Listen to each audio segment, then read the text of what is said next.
Hello, good day, and welcome back to Go on the Run. And today we're going to look at how you can use Pocketbase to serve your client front end.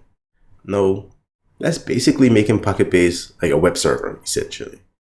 Now, this is one of the easiest thing you can do with Pocketbase, and we're going to see how to do it. So let's jump in. Let's just start up our Pocketbase and see what we get. So here I am in my Pocketbase directory. If I type ls, you'll see I have those directories for all the episodes that we did. And today we're working on episode 16. If you recall, when we start with just Pocketbase the executable. And once you run that the first time, it creates these directories for the data and the migrations. So let's start a Pocketbase as we usually do. And now we can see the API endpoint and our admin endpoint. This we already know. Let me duplicate this tab. And if I instead just go to the port where Pocketbase is running, notice I'm not using / or / API. I'm simply using localhost :8090. And what it says that not found. What is not found? What is Pocketbase looking for? So what it's looking for is for HTML files in a public directory. So let me show you. Actually, let me do it from this thing. I'll go back up one directory. And so here I'm in the same directory I was showing just now. I'm going to make a directory called pb_public. So now I've added my public directory. Within the public directory, I'm going to add a file. And so I'll just create startup codium in pb public.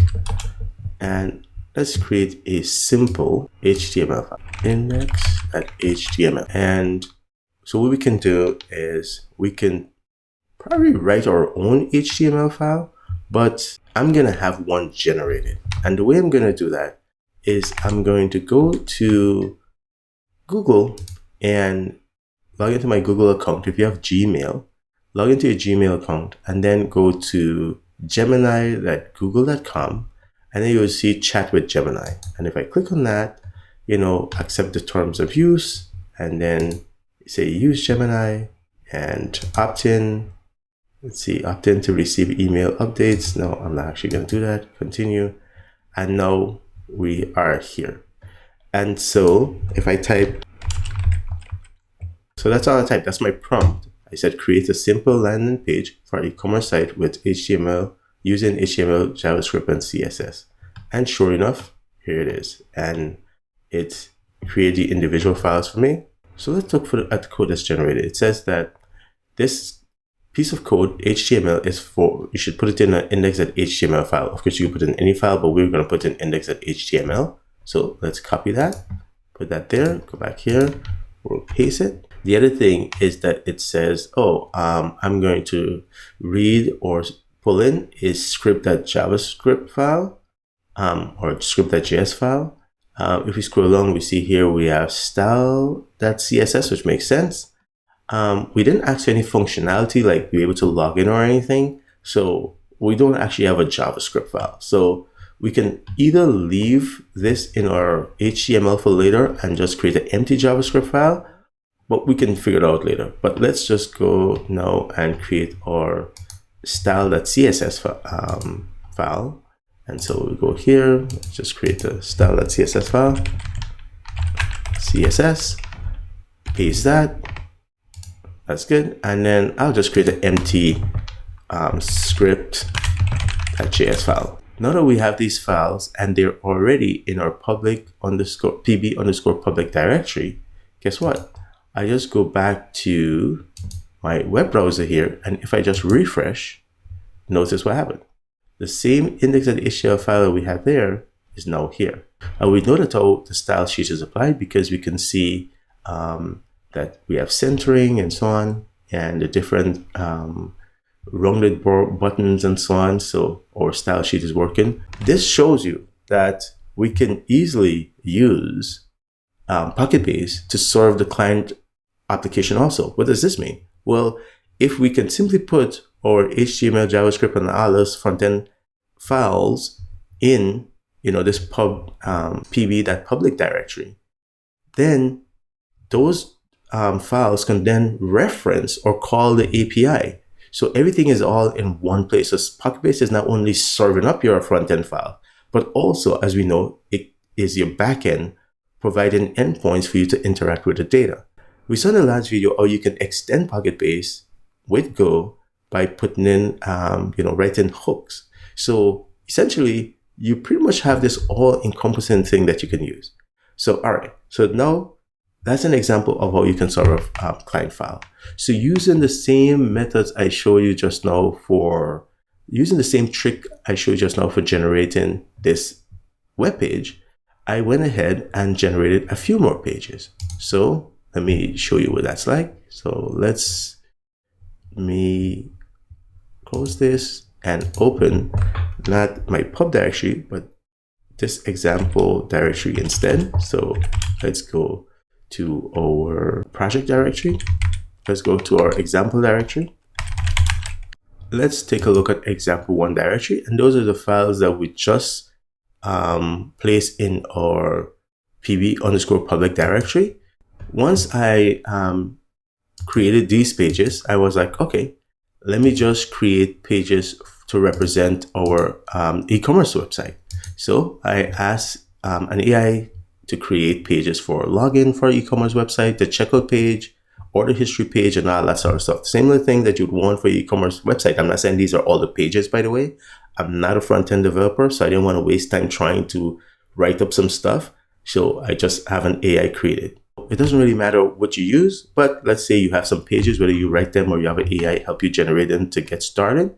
Now, let's just copy this file or this entire subdirectory to our pub directory. Now notice, I'm going to have a directory called view on the pub. So when I want to access this login file, for example, I have to access it as, /view/login.html. It's not going to default to the index.html, which is typical for web browsers. Also, in my login.html, notice I specifically say I want to access CSS common.cs, which refers to this js./common file, which is here at my css.common file. So let's put that now into our public directory. So I want to do cp-r, and I want to copy everything here within this directory, or exercise 2. I want to copy everything to the parent directory, pb.public. And if I do that, now I should have in my pb public directory, CSS at the root, JavaScript at the root, and then view at the root. I still have my index and JavaScript and style from before for the landing page. But now, if I go back to the browser, and again, nothing changed with what I had before, but I can now say /view/login at HTML, and now notice how I can access my login page. And I can also take a look at my product listing page, and there it is. I have something to start with. I mean, I can add additional products. I mean, this would mean that I'll fetch the list of products from my backend, Pocketbase, and it's easy because it's already hosted here. So how would you get the data to populate this product page, for example, or to make your login page work? Well, we know that our Pocketbase has client-side SDK. So you then use, let's say, JavaScript, because this is for JavaScript is what you're going to use in the browser. And if you scroll down, you can see how you can add some JavaScript to your application to call Pocketbase and then be able to log in or fetch the list of products, and then of course populate it. Now that's beyond the scope of this, of what I want to show you. I'm not actually building out the application, but now you see how you can tie it together. I show you how to do the backend. I show you how to host the front end. And now here's the client code for the front end that would tie it and make it possible for you to make your front end functional. So I think that's enough for Pocketbase. I showed you how to do the backend. I show you how to host the front end. And I show you how, hey, Pocketbase already provides you client library for you to tie in the backend to the front end. Are there other things you can do with Pocketbase? Certainly. But I think that what I've shown over these 16 parts is quite a bit. It's actually much more than I planned on initially. I thought we'll do like maybe 5 or 6 parts and that'll be it. But anyway, I'm happy that I got to show you this. I've been wanting to cover Pocketbase for well over a year or so. So with that, I will say thank you. If you are new to the channel, thanks for visiting. If you made it to the end and you like what you see, please consider subscribing. Would love to have you part of the channel. If you're a returning subscriber, thank you so much. Appreciate it that you coming back and being patient. And definitely leave comments, suggestions, anything below. If this was helpful for you, please let me know. If you had an issue with something, please let me know. I'll try and see if I can, leave a comment or something to help you out, or if I need to make another video. Other than that, though, I think this should be it. With that said, take care, stay safe, see you in the next video. Bye.